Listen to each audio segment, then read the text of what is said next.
Hey everyone, welcome to Don't Worry I'm Finite. I'm Don, and I'm trying to take my own advice.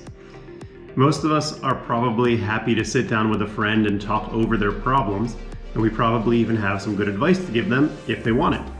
So why is it so hard for us to take our own advice when it comes to our problems?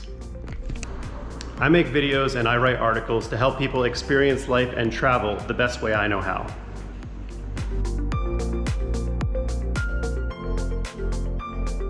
I try to give some insights into the challenges I face and how I handle them. When I sit down and write out my techniques for dealing with stress or motivating myself to exercise, I'm sharing what I've learned that works for me. But I'm sharing the parts that worked among the many things that didn't. The mental hurdles aren't always that easy to jump over, even though I present it in a simple way.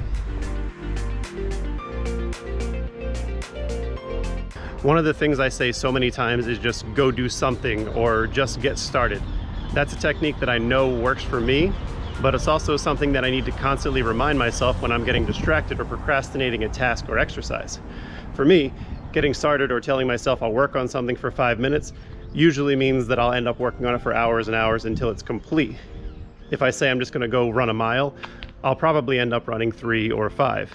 Just getting to work and getting out the door is the thing I struggle with the most. That self-motivation isn't as simple as a few words of wisdom for me, but the repetition definitely helps.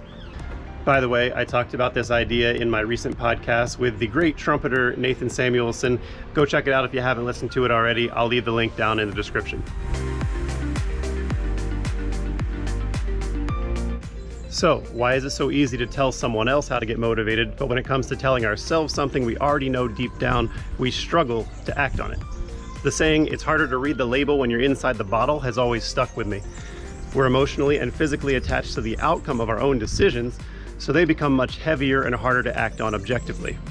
Also, work is hard and we know we're the ones that actually have to do that work, whereas with a friend, we can step outside the situation and see it much more clearly. Another reason for these challenges is self-doubt. Sometimes we might feel like we're not good enough or we'll never achieve the goals we set. If you want to run a marathon, you have to start with a mile, but all you can think about is that 26.2 miles you're going to have to run eventually, and that can be overwhelming. We might have a fear of failure of our abilities. What if you apply to a job you really want and they reject you? It's easy to think that rejection might be the worst outcome, while truly never trying will be a bigger regret for you in the future.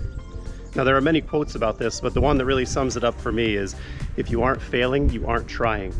And by extension, the only way to truly fail is to not try.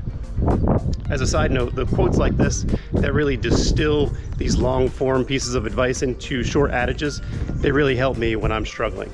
I recommend it.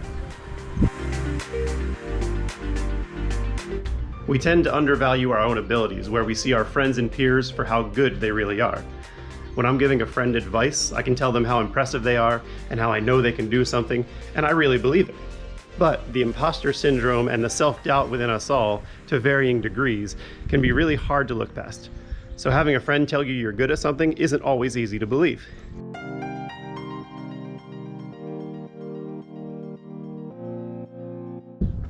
So I want you to try this. Next time you're struggling with self-motivation or a personal decision, step back and frame it as if a friend is asking you for advice. Write it down and consider that advice that you might give another person in a similar situation. By taking your personal feelings and the weight of your own expectations out of this, you might be able to see more clearly the advice you need to take yourself. Then you can step back into it with a clear vision of what to do. If it helps, share that method with a friend and ask them to remind you of that advice when you're having a hard time getting started. You can do the same for them. Now, if we help lift each other up, it'll be easier to keep pushing ourselves forward.